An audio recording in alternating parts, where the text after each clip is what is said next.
order in subsection 2 and subject to provisions of subsection 3 and 5. A. The district magistrate may, in any case, direct the public prosecutor to present an appeal to the Court of Section from an order of acquittal passed by a magistrate in respect of a cognizable and non-cognizable offence. B.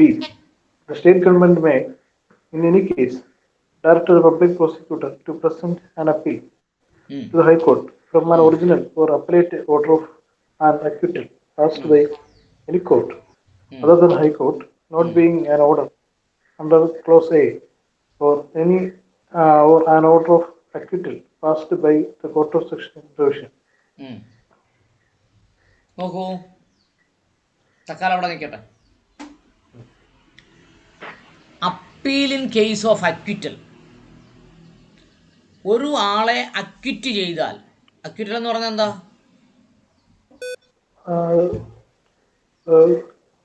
കുറ്റവിമുക്തനാക്കുക അല്ലേ?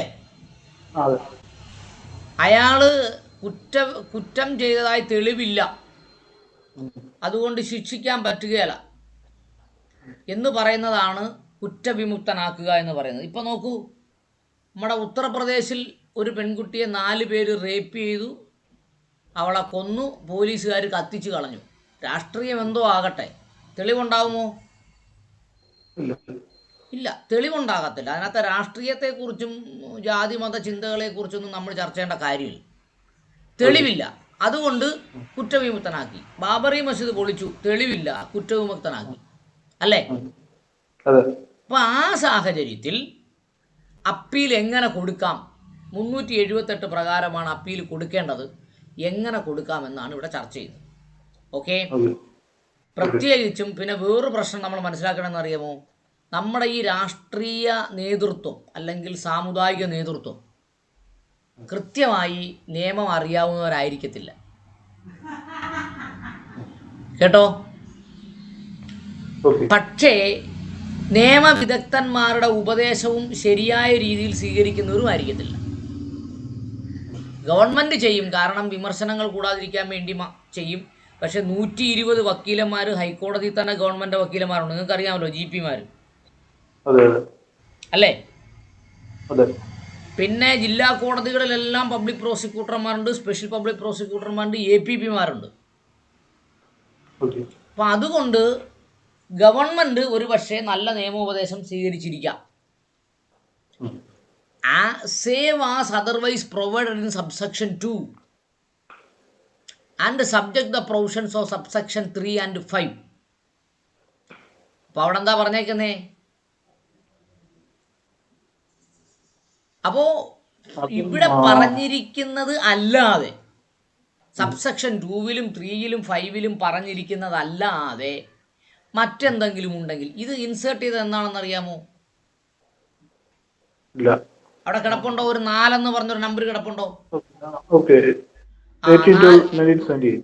Yes, 1978-ലാണ് ഇത് കൂട്ടിച്ചേർത്തത്. Okay, district magistrate. District magistrate എന്ന് പറഞ്ഞാൽ ആരാ?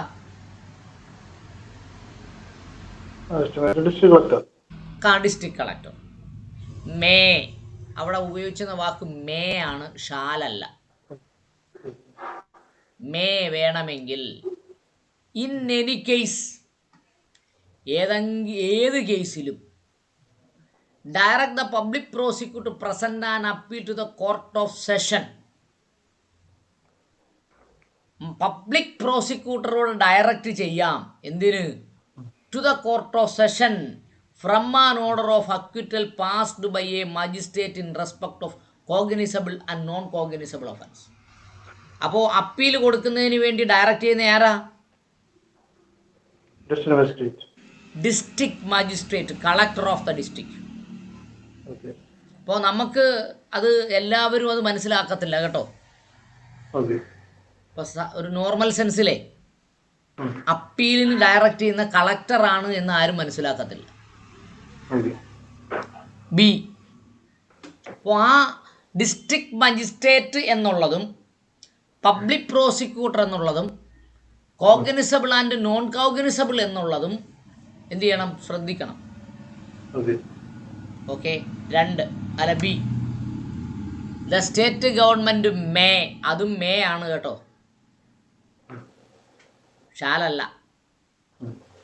The state government may in any case, state government വേണമെങ്കിൽ ഏത് കേസിലും direct the public prosecutor present an appeal to the high court from an original or appellate order acquittal passed by the any court other than the high court not being an order under section A or order of acquittal passed by the sessions in revision. അവിടെ എന്താ പറഞ്ഞേക്കുന്നത്, എന്തെങ്കിലും മനസ്സിലായോ? State government പോവാം, ഹൈക്കോടതി അല്ലാതെ മറ്റേതെങ്കിലും കോടതിയിൽ അല്ലാതെ അപ്പീലുമായിട്ട് പോവാം. അത് മാത്രമേ മനസ്സിലായുള്ളൂ.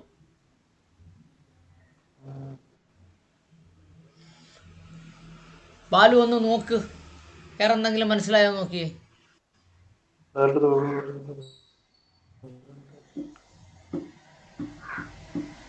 ഡയറക്റ്റ് പ്രോസിക്യൂട്ടറെ ഹൈക്കോടതിയിലേക്ക് അപ്പീൽ എടുക്കാൻ ഡയറക്റ്റ് ചെയ്യുന്നു. ഒറിജിനൽ സെപ്പറേറ്റ് അക്വിറ്റൽ പാസ് ചെയ്ത ഓർഡറിനെ വെച്ചിട്ട് ഓർഡർ ഓഫ് അക്വിറ്റൽ പാസ്. ശരി, ഞാനൊന്ന് പറയാം, ശ്രദ്ധിച്ചു നോക്കിയേ. അല്ലെങ്കിൽ നോക്കൂ, സ്റ്റേറ്റ് ഗവൺമെന്റ് മേ, അത് മനസ്സിലായല്ലോ, സ്റ്റേറ്റ് ഗവൺമെന്റ് വേണമെങ്കിൽ ഇൻ എനി കേസ്, ഏത് കേസിലും direct the public prosecutor present an appeal to the high court from an original or appellate order. എന്തോ മനസ്സിലായി? Original order and appellate order എന്ന് പറഞ്ഞാൽ ഫസ്റ്റ് കേസ് വരും, ആദ്യം വരുന്ന കേസിലെ ഓർഡർ. യെസ് എന്ന് പറഞ്ഞാൽ സെഷൻസ് കോടതിയിലെ ഓർഡർ, സെഷൻസ് കോടതിയിലെ ഓർഡർ ആണ് ഒറിജിനൽ ഓർഡർ അല്ലേ? യെസ്. അപ്പം മജിസ്ട്രേറ്റ് കോടതിയിൽ നിന്ന് സെഷൻസ് കോടതിയിൽ വന്ന അപ്പലേറ്റ് ഓർഡർ, അതിന് മുകളിൽ അപ്പീൽ പോകുന്നതിനാണ് അപ്പലേറ്റ് ഓർഡർ എന്ന് പറഞ്ഞത്. Okay. Of acquittal passed by any court other than the high court, ഹൈക്കോടതി അല്ലാതെ മറ്റേതെങ്കിലും കോടതിയുടെ അപ്പീലിനെ എന്തു ചെയ്യാം? സ്റ്റേറ്റ് ഗവൺമെൻറ്റിന് വേണമെങ്കിൽ ഹൈക്കോടതിയിൽ അപ്പീൽ കൊടുക്കുന്നതിന് വേണ്ടി പറയാം. Not being order under clause A, അത് മനസ്സിലായോ എന്നാണ് എൻ്റെ ചോദ്യം.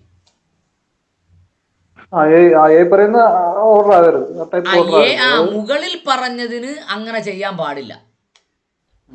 Or an order of acquittal passed by the court of session in revision. എന്തോ മനസ്സിലായി? അതായത് പിന്നെ അത് മജിസ്ട്രേറ്റ് പാസ് ചെയ്തതിന് അപ്പീലിൽ പോയി, കോർട്ട് ഓഫ് സെഷനിൽ പോയി, റിവിഷന് പോയി, കോർട്ട് ഓഫ് സെഷനിൽ. അപ്പൊ റിവിഷൻ പാസ് ചെയ്തപ്പോൾ അവിടെ ഒരു ഓർഡർ പാസ് ചെയ്തു, ഓർഡർ പാസ് ചെയ്തു. യെസ്, അതിനെതിരെ അപ്പീൽ കൊടുക്കാൻ പാടില്ലെന്ന്. റിവിഷനെതിരെ പറ്റത്തില്ല. Yes yes yes. അപ്പൊ ഡിസ്ട്രിക്ട് കോടതി റിവിഷണൽ ജൂറിസ്ഡിക്ഷൻ എക്സസൈസ് ചെയ്താൽ നോ അപ്പീൽ. മനസ്സിലായോ?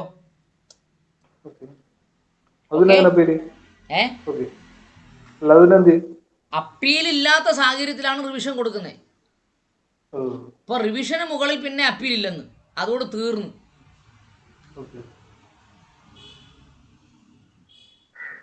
പിന്നെ അങ്ങനെ പോകണമെങ്കിൽ അപ്പീലല്ല, പിന്നെ മറ്റെന്തെങ്കിലും ജൂറിസ്ഡിക്ഷൻ എക്സസൈസ് ചെയ്യേണ്ടി വരും. അപ്പോൾ റിവിഷൻ ഡിസ്ട്രിക്ട് കോടതിയിൽ കൊടുക്കുമ്പോൾ സൂക്ഷിക്കണം, തീർന്ന പരിപാടി. ഓക്കെ, മനസ്സിലായോ? അതിൻ്റെ പ്രത്യേകത എന്താണെന്നറിയാമോ? ഇപ്പോൾ ഞങ്ങളൊക്കെ എഴുതുന്ന പരീക്ഷയ്ക്ക് നമ്മൾ മനസ്സിലാക്കിയ ഭാഗത്തു നിന്ന് ആയിരിക്കത്തില്ല ചോദ്യം വരുന്നത്. നമുക്ക് നമ്മൾ ഈ സെൻറ്റൻസ് വായിച്ചതിൽ or an order of acquittal passed by the court of session in revision, അത് നമ്മൾ മനസ്സിലാക്കി കാണാത്ത, ചിലപ്പോൾ അതായിരിക്കും ചോദിക്കുന്നത്. മനസ്സിലായോ? യെസ്. അടുത്തത് 2 എന്താ പറഞ്ഞേക്കുന്നേ? If such an order of acquittal is passed in any case in which the offence has been investigated by Delhi Special Police Establishment constituted under Delhi Police Establishment Act 1946, 25 of 1946, or any other agency empowered to make investigation into an offence under any central act other than this code, the central government may, subject to the provisions of subsection 3, also direct the public prosecutor to present an appeal. അവിടെ എന്താ പറഞ്ഞേക്കുന്നേ? If such an order of acquittal, പറ കേക്കട്ടെ. CBI pass ചെയ്ത case ആണെങ്കിൽ അത് CBI ഉള്ള ഒരു കേസിലാണ് അക്വിറ്റൽ വന്നിട്ടുണ്ടെങ്കിൽ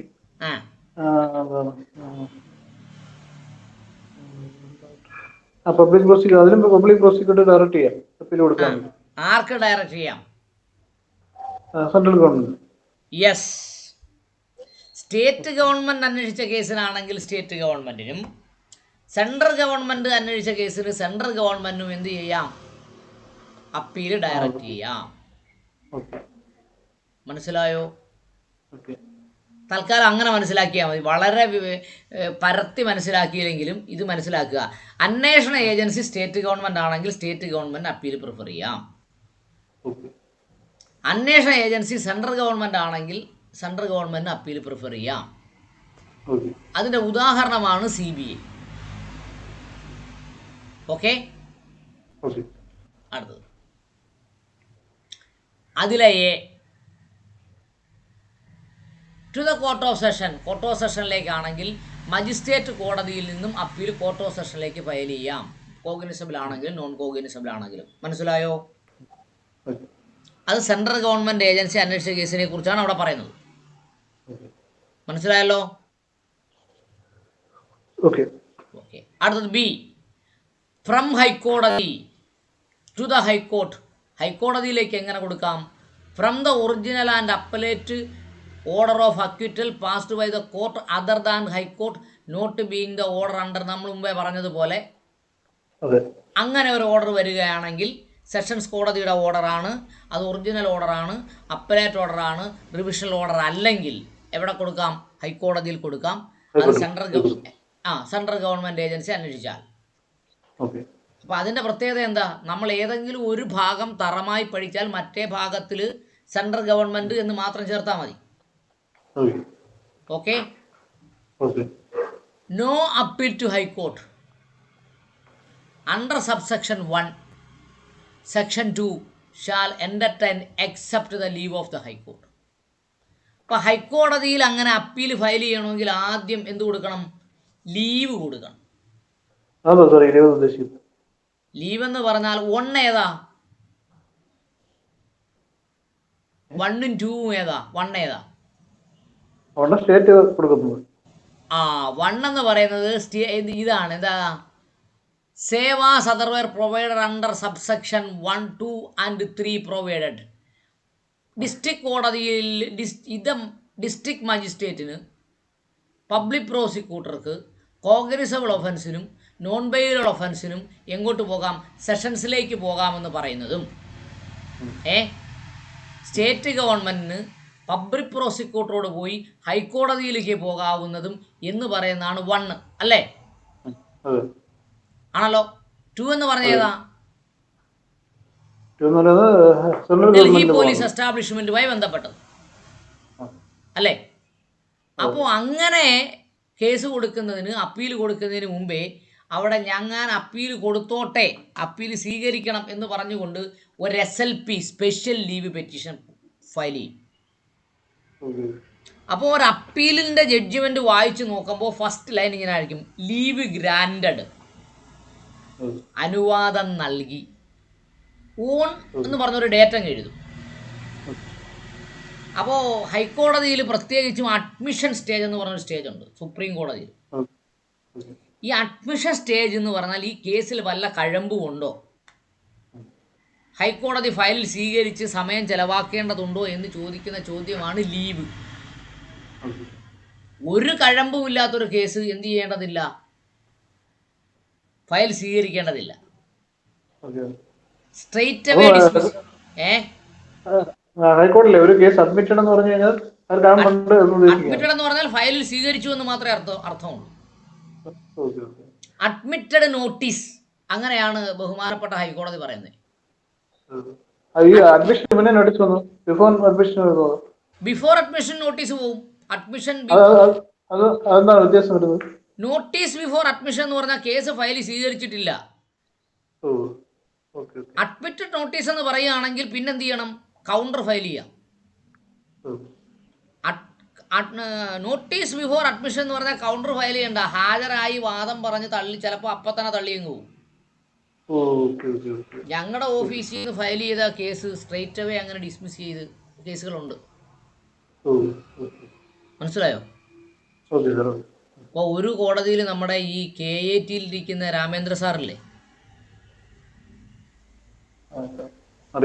KATയുടെ ചെയർമാനായിട്ടിരിക്കുന്നത്, ഒരു കേസുമായി ഞങ്ങളുടെ ഓഫീസിൽ നിന്ന് ഫയൽ ചെയ്തപ്പോഴേ, കേസ് എടുത്തപ്പോഴേ ബഹുമാനപ്പെട്ട ജഡ്ജി പറഞ്ഞെന്തറിയുമോ? It is a premature stage of registration, it cannot be admitted എന്ന് പറഞ്ഞു. ഇത് അഡ്മിറ്റ് ചെയ്യാൻ പറ്റുന്ന കേസല്ലെന്ന് പറഞ്ഞു. പിന്നെ പല കാര്യങ്ങളും ഒക്കെ പറഞ്ഞു 1-2 ആഴ്ച ഇങ്ങനെ കൊണ്ട് നടന്നു, ഡിസ്മിസ് ആയിപ്പോയത്. അപ്പം അങ്ങനെയുള്ള കേസുകളുണ്ട്, സ്ട്രേറ്റ് അവേ ഡിസ്മിസ് ചെയ്യാൻ പറ്റുന്ന കേസുകളും ഉണ്ട്. ഓക്കെ,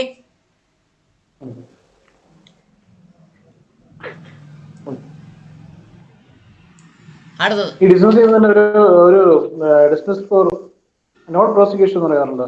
അതെന്താ ഉദ്ദേശിക്കുന്നത്? കേട്ടില്ല. ഡിസ്മിസ് ഫോർ നോട്ട് പ്രോസിക്യൂഷൻ എന്ന് പറഞ്ഞു വരാറില്ലേ ഒരു ചില ഇതിന്റെ ഇതില്? പ്രോസിക്യൂഷൻ ആണോ?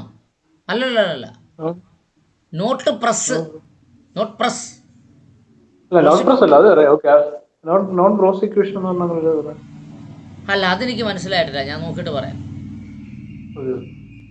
ചില ക്രിമിനൽ, അതായത് ക്രിമിനൽ സ്വഭാവമുള്ള OP കേസുകളിലൊക്കെ എങ്ങനെ വരാറുണ്ട്. ഞാൻ ശ്രദ്ധിച്ചിട്ടില്ല കേട്ടോ, ഞാൻ ഒന്ന് അന്വേഷിക്കട്ടെ എന്നിട്ട് പറയാം. അറിഞ്ഞൂടാത്തതിനെ കുറിച്ച് അഭിപ്രായം പറയുന്നത് ശരിയല്ലോ കേട്ടോ. അതായത് WPC തന്നെ ക്രിമിനൽ കേൾക്കുന്ന സെക്ഷൻസ് ഉണ്ടാവുമല്ലോ. WPC ക്രിമിനൽ എന്ന് പറഞ്ഞാൽ എന്താണെന്ന് അറിയാമോ? അല്ല, അതല്ല സാർ, ഈ WPC ഈ റിട്ടിൽ തന്നെ ക്രിമിനൽ, അത് ഹേബിയസ് കോർപ്പസ് മാത്രമേ ഉള്ളൂ. അല്ല സാർ, ഹേബിയസ് മാത്രമല്ല, അല്ലാതെ ഉണ്ട്. ഞാൻ OP ഇരുന്നുകൊണ്ട് തന്നെ എനിക്കറിയാം, ക്രിമിനലും ഈ അന്വേഷണം വേണമെന്നൊക്കെ പറഞ്ഞിട്ട് ചില ചോദിക്കുന്ന കേസുകളുണ്ടാവും. അന്വേഷണം വേണമെന്ന് പറയുന്നതെല്ലാം സിവിലാ.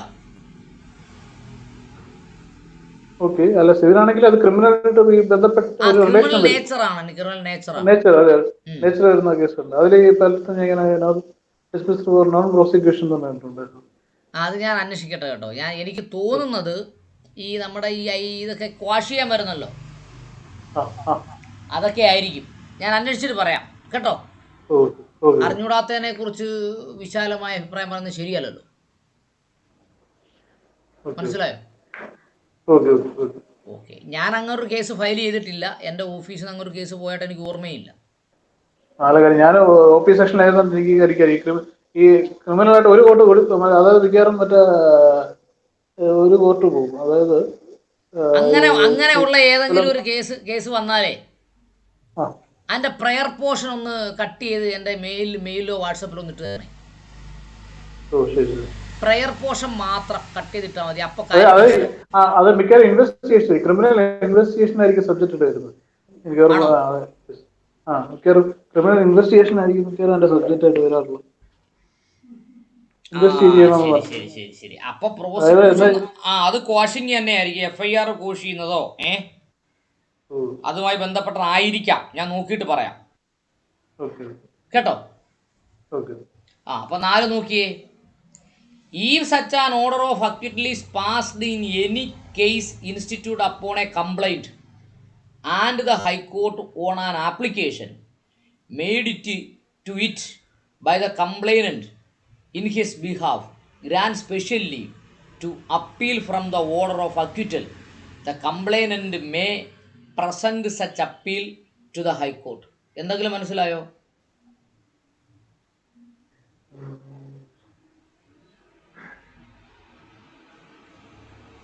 കംപ്ലൈന്റിന്റെ പ്രകാരം അക്വിറ്റൽ ഓർഡർ ഹൈക്കോടതി പാസ് ചെയ്യുകയാണെങ്കിൽ,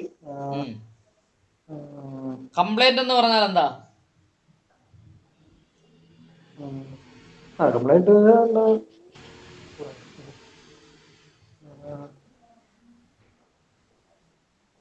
കംപ്ലൈന്റ് ആ എന്താന്ന് മനസ്സിലായോ? കംപ്ലൈന്റ് അതെ ഇത് കിട്ടിയില്ല, നീതി കിട്ടിയില്ല എന്ന് പറയുന്നുണ്ട് കംപ്ലൈന്റ്. സെക്ഷൻ 2D എടുത്തൊന്ന് വായിച്ചേ. 2D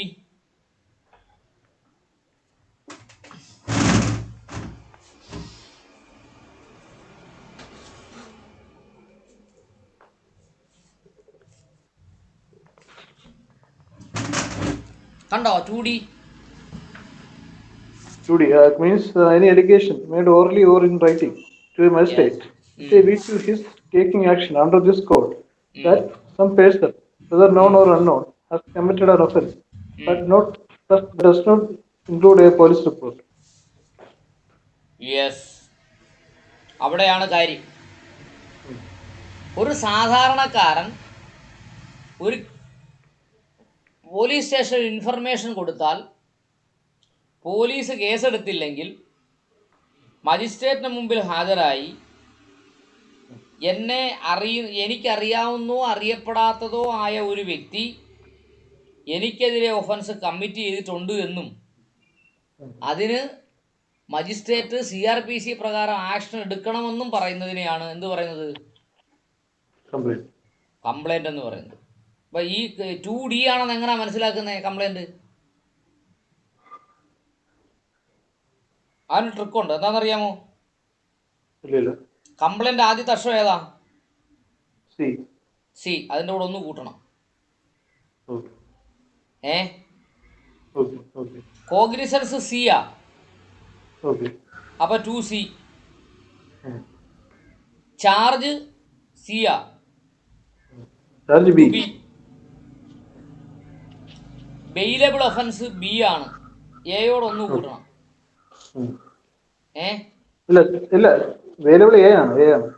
ബെയിലബിൾ ഒഫൻസ് എ ആണ്, അത് ബി. എയോട് ഒന്ന് കൂട്ടണം, ഒന്ന് ബി കിട്ടാൻ. ഓക്കെ. സിയോട് ഒന്ന് കൂട്ടണം ഡി കിട്ടാൻ. Cognizable C, charge B. ബിയോട് ഒന്ന് കൂട്ടണം ചാർജ് കിട്ടാൻ. അതങ്ങനെ ഏതെങ്കിലും ട്രിക്ക് ഉപയോഗിച്ച് പഠിച്ചു വെച്ചേക്കണം കേട്ടോ. കാണാതെ പഠിക്കാൻ പറ്റുമെന്ന് എനിക്ക് തോന്നുന്നില്ല. ഓക്കെ, അങ്ങനെയൊക്കെ പഠിച്ചു വെച്ചാലേ പുസ്തകം നോക്കാതെ മറിച്ച് നോക്കാതെ കാര്യങ്ങൾ ചെയ്യാം. ഓക്കെ, അടുത്തത് എവിടെന്താ പറഞ്ഞേ? If an order of acquittal is passed in any case instituted upon a complaint. Complaint പ്രകാരം ഒരു കേസെടുക്കുകയും ആ കേസിലെ ഓർഡർ അക്വിറ്റ് ചെയ്യുകയും ചെയ്താൽ and the high court on an application made if the complainant in his behalf. അങ്ങനെയുള്ള കംപ്ലൈനന്റിൻ്റെ ആപ്ലിക്കേഷൻ അടിസ്ഥാനത്തിൽ എന്ത് വന്നാൽ, ഒരു ആപ്ലിക്കേഷൻ അടിസ്ഥാനത്തിൽ grant special leave to appeal, ഹൈക്കോടതിയെ സമീപിക്കുന്നു അയാൾ, അങ്ങനെയെങ്കിൽ സ്പെഷ്യൽ ലീവ് അനുവദിക്കാം from the order of acquittal. മനസ്സിലായോ? Okay. The complaint may be present such appeal to the high court. Complainant എന്ത് ചെയ്യണം? അപ്പീൽ ഫയൽ ചെയ്യണം. എന്ന് പറഞ്ഞാൽ സ്റ്റേറ്റ് അപ്പീൽ ഫയൽ ചെയ്തില്ല എങ്കിലും പ്രൈവറ്റ് കംപ്ലൈനന്റ് അപ്പീൽ ആർക്ക് ഫയൽ ചെയ്യാം?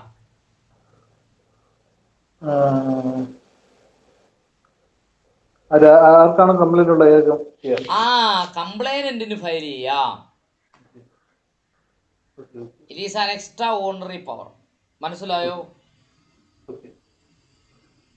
സാധാരണ അക്വിറ്റലിന്റെ അപ്പീൽ ഫയൽ ചെയ്യേണ്ടത് സ്റ്റേറ്റ് ആണ്.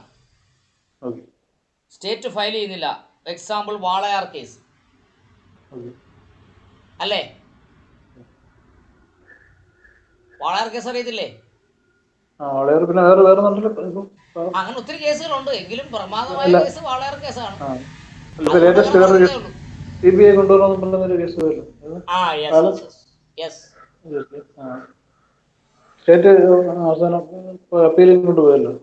കറക്റ്റ്. അപ്പോ കംപ്ലൈനന്റ് ബഹുമാനപ്പെട്ട ഹൈക്കോടതിയെ സമീപിക്കുമ്പോൾ സ്റ്റേറ്റ് പറയും ഞങ്ങൾ ഫയൽ ചെയ്തോളാന്ന് പറയും, അല്ലേ? ഓക്കെ, അടുത്തത് No application under subsection 4 for granting special leave to appeal from an order of acquittal shall be entertained by the High Court after the period of 6 months. അത് വലിയൊരു പ്രശ്നമാണ്. നമ്മുടെ സാധാരണക്കാർ മൊത്തവും CRPC 378 ഒക്കെ വായിച്ച് അതിൻ്റെ ക്ലോസ് 5 ഒക്കെ കാണാതെ പഠിച്ചുകൊണ്ട് നടക്കുന്നവരാണോ? അല്ല. അപ്പോൾ ബഹുമാനപ്പെട്ട ഹൈക്കോടതിയിൽ നമ്മൾ സമീപിക്കണമെങ്കിൽ എന്ത് വേണം? 6 മാസത്തിനകം സമീപിക്കണം. അപ്പോൾ ഓർഡർ ഓഫ് അക്വിറ്റൽ ഇങ്ങനെ കിട്ടുകയാണെങ്കിൽ നമ്മുടെ ആൾക്കാർ എന്ത് ചെയ്യും? പാവപ്പെട്ടവരൊക്കെ ആണെങ്കിൽ വക്കീലിനെ കാണാൻ പോകത്തില്ല, സമരം ചെയ്യാൻ പോകും. അല്ലേ? ഹൈക്കോടതിയിലല്ലെന്നേ, ഈ അപ്പീൽ സർക്കാർ കൊടുക്കണം, നീതി കിട്ടണമെന്നും പറഞ്ഞുകൊണ്ട് കേരളത്തിൽ മൊത്തം സമരം ചെയ്യുകയും കാസർഗോഡ് മുതൽ തിരുവനന്തപുരം വരെ ജാഥ നടത്തും. ഇതൊക്കെ നടത്തി കഴിയുമ്പോൾ 5-6 മാസം അങ്ങ് കഴിയും. പിന്നെ കൊണ്ട് ഫയൽ ചെയ്യാൻ പറ്റുമോ? ഇല്ല. അപ്പം ഇത് കൃത്യമായി മനസ്സിലാക്കുകയോ ആ സമയത്ത് വക്കീലിനെ കണ്ട് നിയമോപദേശം വാങ്ങുകയോ ഒന്നും നമ്മുടെ സാധാരണപ്പെട്ട ജനം ചെയ്യാറില്ല. Where the complainant is a public servant. ഒരു പരാതിക്കാരൻ എന്ന് പറയുന്നയാൾ പബ്ലിക് സർവൻ്റ് ആണെങ്കിൽ and 60 days is in every other case computed from the date of the order of the acquittal. അപ്പോൾ ഓർഡർ ഓഫ് അക്വിറ്റൽ മുതലാണ് സർക്കാർ ഉദ്യോഗസ്ഥനാണെങ്കിൽ എന്ത് കൂട്ടുന്നത്? 60 ദിവസം കൂട്ടുന്നത്. സാധാരണക്കാരനാണെങ്കിലോ 6 months. 6 months അങ്ങനല്ല. സാധാരണക്കാരാണെങ്കിൽ ഓർഡർ കമ്മ്യൂണിക്കേറ്റ് ചെയ്യുന്ന ദിവസം മുതൽ എന്ന് പറഞ്ഞാൽ അവർ സർട്ടിഫൈഡ് കോപ്പി എടുക്കത്തില്ലേ, അന്ന് മുതൽ ആണ് 6 മാസം കണക്കൂട്ടുന്നത്. സർക്കാർ ഉദ്യോഗസ്ഥനാണെങ്കിൽ ഇളവില്ല. എന്നാണോ ഓർഡർ വന്നത് അന്ന് മുതൽ 6 മാസം കൂട്ടുമെന്ന് പറഞ്ഞാൽ സർക്കാർ ഉദ്യോഗസ്ഥൻ കൂടുതൽ വിജിലൻ്റ് ആയിരിക്കണമെന്നാണ് പറയുന്നത്. Okay, yes. അടുത്ത വായിച്ചേ 6. If any case, the application under subsection 4, grant of special leave to appeal from an order of acquittal is refused, no appeal from that order of acquittal shall lie under subsection 1 or under subsection 2. Yes. അവിടെ എന്താ പറഞ്ഞേക്കുന്നേ? If in any case, നമ്മൾ മുകളിൽ 5 സാഹചര്യങ്ങൾ discuss ചെയ്തിട്ടുണ്ട് അല്ലേ? ആ സാഹചര്യങ്ങളും കൂടെ ചേർത്തിട്ടാണ് പറയുന്നത്. If in any case the application under subsection 4 of grant of special leave to appeal from an order of acquittal is refused. 4 പ്രകാരം അക്വിറ്റലിൽ നിന്ന് അപ്പീൽ കൊടുക്കുന്നതിനെ റെഫ്യൂസ് ചെയ്തു, നിഷേധിച്ചു എങ്കിൽ no appeal from that order of acquittal shall lie under section 1 and subsection 2. പിന്നെ അതിനെന്ത് കൊടുക്കാൻ പറ്റത്തില്ല? അപ്പീലേ കൊടുക്കാൻ പറ്റത്തില്ല. അല്ല 1 ഉം 2 ഉം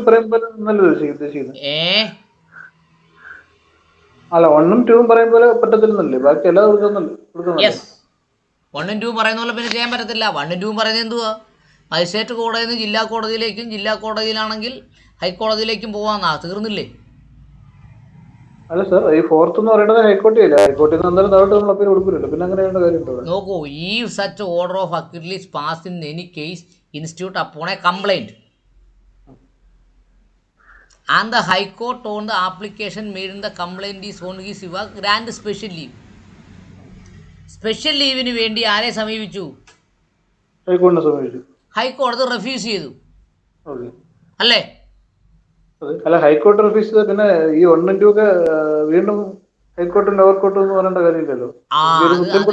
അതൊന്നും കൂടെ സ്പെസിഫൈ ചെയ്ത് പറഞ്ഞേക്കുക. ഹൈക്കോടതി റെഫ്യൂസ് ചെയ്താൽ പിന്നെ സുപ്രീം കോടതി പോയാൽ മതി എന്ന് പറഞ്ഞതിൻ്റെ ഒരു നെഗറ്റീവ് വെർഷനാണ് അവിടെ പറഞ്ഞിട്ടുള്ളത്. ഓക്കെ, നേരത്തെ മറ്റേ പബ്ലിക് സർവന്റിന്റെ കാര്യം പറഞ്ഞില്ല. അത് ഒഫീഷ്യലായിട്ട് വരുന്ന ഡ്യൂട്ടിയുടെ കേസ് എന്തെങ്കിലും ആണോ, അതോ പ്രൈവറ്റ് ആയിട്ട് വരുന്ന കേസ് ആയിരിക്കും? അത് പ്രൈവറ്റും ആയിരിക്കുമല്ലോ. Public servant more vigilant than must be more vigilant than ordinary prudent person. അല്ല, അങ്ങനല്ല. ഈ ഇതിൽ പബ്ലിക് സർവന്റ് ഇപ്പോൾ ഒരു കേസ് തൊട്ട് ലിങ്ക് ചെയ്യുമ്പോൾ പുള്ളിയുടെ ഒഫീഷ്യലായിട്ട് വരുന്ന പബ്ലിക് സർവൻറ്റ് ഒഫീഷ്യൽ ഡ്യൂട്ടിയുടെ ഭാഗമായിട്ടാണെങ്കിൽ ആര് ഫയൽ ചെയ്യണം? ഡിസ്ട്രിക്ട് കളക്ടർ വഴിയോ ഗവൺമെൻറ് വഴിയോ പബ്ലിക് പ്രോസിക്യൂട്ടർ ഫയൽ ചെയ്യണം എന്നവിടെ മേളിൽ പറഞ്ഞില്ലേ? അപ്പോൾ പിന്നെ അത് വരത്തില്ലല്ലോ. പബ്ലിക് സർവൻറ്റിൻ്റെ പ്രൈവറ്റ് കേസുകളെ കുറിച്ചാണ് പറയുന്നത്. If the public servant acting in his color of his office, who is bound to file the appeal?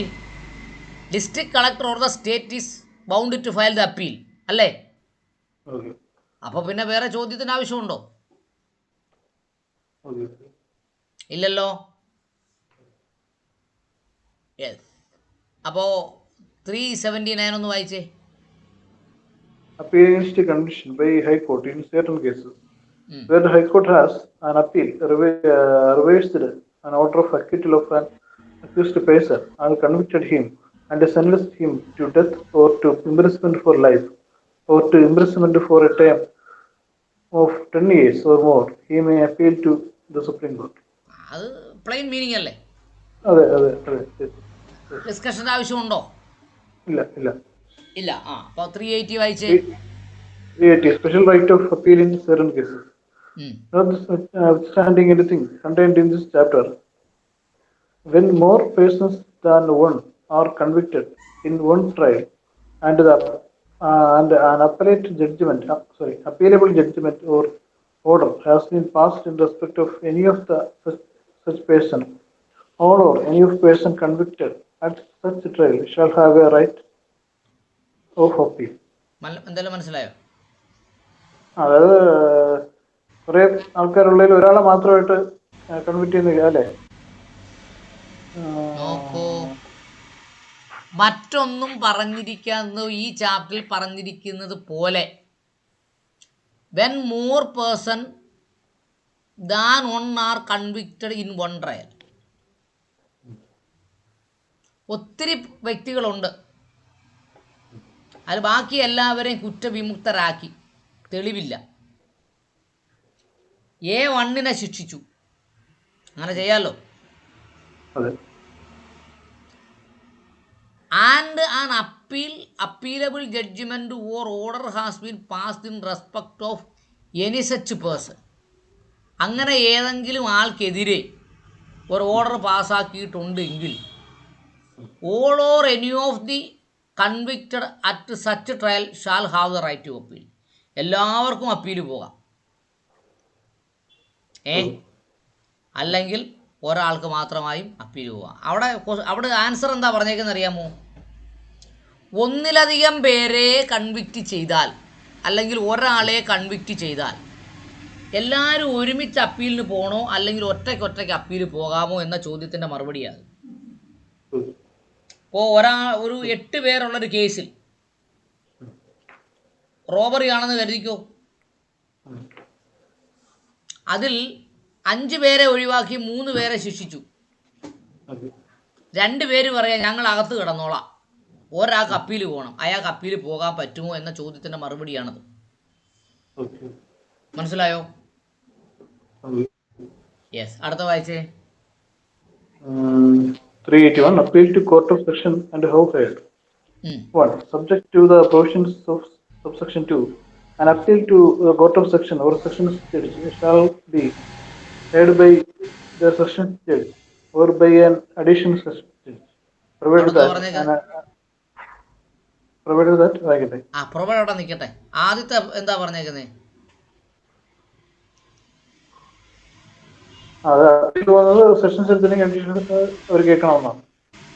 Subject the provision of subsection 2 381 subsection 2 അനുസരിച്ച് an appeal to the court of session or session judge shall heard by the session judge or an additional session judge. അപ്പോൾ sessions കോടതിയിലേക്ക് ഒരു appeal വന്നാൽ ആര് കേൾക്കണം? ഒന്നുകിൽ session judge കേൾക്കണം, അല്ലെങ്കിൽ അഡീഷണൽ സെഷൻ ജഡ്ജ് കേൾക്കണം. അതിൻ്റെ അർത്ഥം എന്താ? അസിസ്റ്റന്റ് സെഷൻ ജഡ്ജി കേൾക്കാൻ പാടില്ലെന്ന്.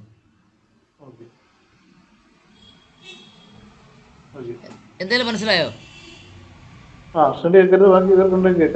ആ അസിസ്റ്റന്റ് സെഷൻ ജഡ്ജിക്ക് അഡീഷണൽ സെഷൻ ജഡ്ജിയുടെ അധികാരം ഇല്ല. മനസ്സിലായോ? അടുത്ത വായിച്ചേ. provided that an appeal against a conviction on a trial held by a magistrate of the second class may be heard and disposed by an assistant sessions judge or a chief judicial magistrate. Okay, provided that എന്നിരുന്നാലും an appeal against conviction on the trial held by magistrate. Magistrate ഒരു trial നടത്തി ഒരു conviction നടത്തിയാൽ അതിൻ്റെ appeal ആർക്ക് കേൾക്കാം?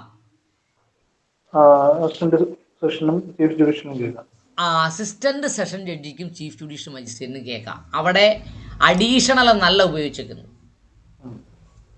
Assistant എന്ന്. Okay, അപ്പോൾ chief judicial മജിസ്ട്രേറ്റിനും കേൾക്കാം, അസിസ്റ്റന്റ് സെഷൻ ജഡ്ജിക്കും കേൾക്കാം. അപ്പോൾ ഇത് ഈ പ്രൊവിഷനൊക്കെ നോക്കി വേണം എന്ത് എഴുതാൻ, വക്കീലന്മാർ അപ്പീൽ എഴുതുമ്പോൾ എഴുതാൻ. ഇല്ലെങ്കിൽ എന്ത് ചെയ്യും, സ്ട്രെയിറ്റ് അവേ തിരിച്ചു തരും, ഫയൽ ഇൻ പ്രോപ്പർ കോർട്ട് എന്ന് എഴുതും എൻ്റെ മണ്ടയ്ക്ക്. മനസ്സിലായോ? അപ്പോൾ ഇരട്ടി പണിയാവും. തിരക്കുള്ള വക്കീലാണെങ്കിൽ ആ ഫയൽ പിന്നെ നോക്കാൻ സമയം കിട്ടത്തില്ല. അടുത്തത് ആൻ അഡീഷണൽ സെഷൻ ജഡ്ജ്. വായിച്ചോ. An additional session judge, assistant session judge, or a chief judicial magistrate shall hear only such appeals as the sessions judge of the division may by general or special order make over to him, or as the High Court may by special order direct him to hear. അവിടെ എന്താ പറഞ്ഞേ?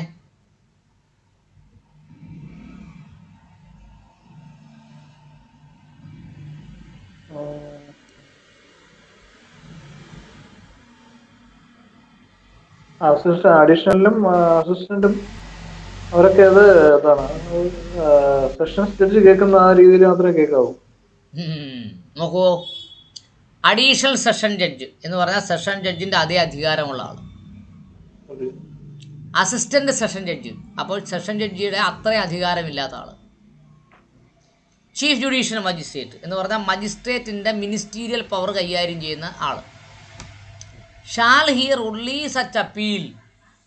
അങ്ങനെയുള്ള അപ്പീലുകൾ ആര്? Additional session ജഡ്ജും assistant session ജഡ്ജും chief judicial മജിസ്ട്രേറ്റും കേൾക്കണമെങ്കിൽ എന്ത് ചെയ്യണം? ആ session judge of a division, session ജഡ്ജിയുടെ അധികാരം ഉപയോഗിച്ചുകൊണ്ട് അഡീഷണൽ സെഷൻ ജഡ്ജും അസിസ്റ്റന്റ് സെഷൻ ജഡ്ജും ചീഫ് ജുഡീഷ്യൽ മജിസ്ട്രേറ്റും കേൾക്കണമെങ്കിൽ by general or special order. ഒന്നുകിൽ ഒരു ജനറൽ ഓർഡർ ആയിരിക്കണം, അല്ലെങ്കിൽ സ്പെഷ്യൽ ഓർഡർ ഉണ്ടായിരിക്കണം. എങ്ങനെ? Make over to him. അപ്പോൾ സെഷൻ ജഡ്ജി കേൾക്കേണ്ട കേസ് അഡീഷണൽ സെഷൻ ജഡ്ജി കേൾക്കണമെങ്കിലോ അസിസ്റ്റന്റ് സെഷൻ ജഡ്ജി കേൾക്കണമെങ്കിലോ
കഴിച്ചാലും ഞങ്ങൾക്ക് ബാക്കി വരുമെന്ന്. ഓക്കേ. ബാക്കി ഞങ്ങൾ അനാഥാലയത്തിൽ കൊണ്ടുപോകും. ഓ, പിന്നെ ബംഗാളികൾ മറ്റേ ലേബർ ക്യാമ്പില്ലേ, ഓക്കേ. അവിടെ കൊണ്ടുപോകും. ഞങ്ങൾ അങ്ങനെയുള്ള അത്രയ്ക്ക് മെന്റാലിറ്റി ഉള്ള ഗൈസ്, Thank you, പാവം ഒരുപാട് പേര് ഭക്ഷണം ഇല്ലാണ്ടിരിക്കുമ്പോ ഇന്ന് നമുക്ക് ബാക്കി വരികയാണെങ്കിൽ അങ്ങനെയൊക്കെ ചെയ്യാം. ഓക്കേ. ഉറപ്പായും മാഡം. മാഡം ഇന്ന് വിവാഹം കഴിഞ്ഞത് ആരാണ് മാഡം? ഓ, അറിയില്ല. ഇല്ല, അറിയില്ല. ഓ മൈ ഗോഡ്, എന്റെ സണ്ണിന്റെ എന്റെ മോന്റെ കല്യാണാണ്. മേഡത്തിന്റെ? ആ, അതെ. My God. എന്നാൽ നേരത്തെ കല്യാണം കഴിഞ്ഞാണോ? എന്റെ അച്ഛന് ചില ഹെൽത്ത് ഇഷ്യൂസ് ഒക്കെ ഉണ്ടായിരുന്നു. അതുകൊണ്ട് എന്റെ മാരേജ് 18 വയസ്സിൽ തന്നെ കഴിഞ്ഞിരുന്നു.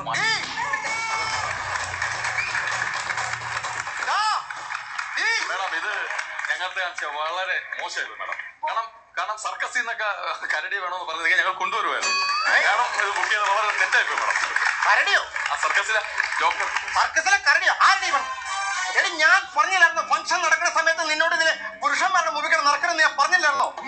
മേക്കപ്പ് ഇട്ടാക്കണോ? ഇന്നലെ രാത്രി ഞാൻ എന്നാടി പറഞ്ഞേ, ഒരു തുള്ളി മേക്കപ്പ് പോലും നിന്റെ മുഖത്ത് പാടില്ല എന്നുള്ള എഗ്രിമെന്റ് പ്രകാരമാണോ നമ്മൾ ഈ ഫംഗ്ഷൻ വരെ നിന്നോട് വെച്ചത്? ഞാനിന്ന് മേക്കപ്പ് ചെയ്തിട്ടില്ല. മേക്കപ്പ് ചെയ്തില്ലേ? നീ മേക്കപ്പ് ചെയ്തില്ലേ? മേഡം മേക്കപ്പ് ചെയ്തിട്ടില്ല. ഞാൻ പിന്നെ കുറച്ച് ലിപ്സ്റ്റിക് മാത്രമേ ഇട്ടിട്ടുള്ളൂ. മേഡം മേക്കപ്പ് ചെയ്യാത്തപ്പോൾ ഇങ്ങനെ അപ്പൊ ചെയ്തിരുന്നെങ്കിൽ സൂപ്പർ ആയിട്ട് അടിപൊളി. സാർ, ഞാൻ ട്രാവൻകൂർ ഇവന്റ് മാനേജ്മെന്റിന്റെ. Event management. നീ ഇവന്റ് മാനേജ്മെന്റ് ആണെങ്കിൽ ഇവളെ നീ മാനേജ് ചെയ്യണ്ട. ഇവളെ ഞാൻ മാനേജ് ചെയ്തതാ. ഞാനുള്ള ഒരു കാര്യം തുറന്നങ്ങ് പറയാൻ പോകണം. എനിക്ക് ചെറിയ അസുഖമൊക്കെ ഉണ്ട്. എന്താ സോ സാർ? നമ്മുടെ 381 പറഞ്ഞിരിക്കുന്നത്. ആ അതന്നെ 381 രണ്ടാമത്തെ ഭാഗമാണ് പറയുന്നത് അല്ലേ. An additional session judge, assistant session judge or a chief judicial magistrate shall hear only such appeals as the session judge or revision judge may by general or special order make over to him as the high court to may by special order direct to him to hear. ഇവിടെ എന്താ പറഞ്ഞേ? ഹൈക്കോടതിയുടെ special ഓർഡറോ general ഓർഡറോ ഉണ്ടെങ്കിൽ മാത്രമേ session ജഡ്ജി കേൾക്കേണ്ട case assistant session ജഡ്ജിയോ അഡീഷണൽ സെഷൻ ജഡ്ജിയോ ചീഫ് ജുഡീഷ്യൽ മജിസ്ട്രേറ്റോ കേൾക്കാൻ പാടുള്ളൂ. Any doubt? അപ്പൊ അപ്പൊ ഇത് മൊത്തത്തിൽ ആദ്യമേ അങ്ങ് പറയൂ, അതോ ഓരോ കേസ് വരുമ്പോഴും ഇങ്ങനെ ഡയറക്ഷൻ കൊടുത്തോണ്ടിരിക്കും? അല്ലല്ല, ആദ്യമേ തന്നെ ഇന്ന സ്വഭാവമുള്ള കേസുകളൊക്കെ ഇന്ന സെഷൻ ജഡ്ജി കേൾക്കണം. ആ സെഷൻ ജഡ്ജി തന്നെ അഡീഷണൽ സെഷൻ ജഡ്ജി തന്നെ ഒന്നിലധികം കാണുമല്ലോ, അസിസ്റ്റന്റ് സെഷൻ ജഡ്ജി തന്നെ ഒന്നിലധികം കാണും, ചീഫ് ജുഡീഷ്യൽ മജിസ്ട്രേറ്റ് ഒന്നേ കാണുള്ളൂ. അപ്പോൾ ഏതെല്ലാം സ്വഭാവമുള്ള കേസുകൾ ആർക്കൊക്കെ വീതിച്ചു കൊടുക്കണമെന്ന് ആദ്യം ഒരു ജനറൽ ഓർഡർ അങ്ങ് കാണും, സംസ്ഥാനം മൊത്തം. ഇപ്പോൾ പോക്സോ സ്പെഷ്യൽ കോടതി വന്നില്ലേ, SC/ST ആക്ടിന് സ്പെഷ്യൽ കോടതി വന്നില്ലേ. പോക്സോ അല്ലാത്ത കുറ്റങ്ങൾ, സ്ത്രീകളുടെയും കുട്ടികളുടെയൊക്കെ എതിരെയുള്ള എന്ത് കുറ്റമാണെങ്കിലും ഒരു കോടതിയിലേക്ക് വിടണമെന്നൊരു ഡയറക്ഷൻ ഉണ്ടല്ലോ. അപ്പോൾ അതിൻ്റെ IPCയിൽ ഏത് വകുപ്പാണ് ഇമ്പോസ് ചെയ്തത്, അല്ലെങ്കിൽ സ്പെഷ്യൽ ലോയിൽ ഏത് വകുപ്പാണ് ഇമ്പോസ് ചെയ്തത്, ആ വകുപ്പ് പ്രകാരം എത്ര വർഷത്തെ ശിക്ഷയാണ് കിട്ടുന്നത്, അതിനനുസരിച്ച് ഒരു ഓർഡർ ഉണ്ടാവും. മനസ്സിലായോ? ഇപ്പം ശിക്ഷയുടെ കാലാവധി അനുസരിച്ച് ഒരു ഓർഡർ ഉണ്ടാവും. 7 വർഷം, 10 വർഷം, ലൈഫ് ഇംപ്രിസൺമെൻറ്റ്, അങ്ങനെ പറയുന്ന ഒരു ഓർഡർ ഉണ്ടാവും. ഓക്കെ, ശരി. 382 petition of appeal. Every appeal shall be made in the form of a petition in writing presented by the appellant of his pleader, and every such petition shall, unless the court to which it is presented otherwise directs, be accompanied by a copy of the judgment or order appealed against.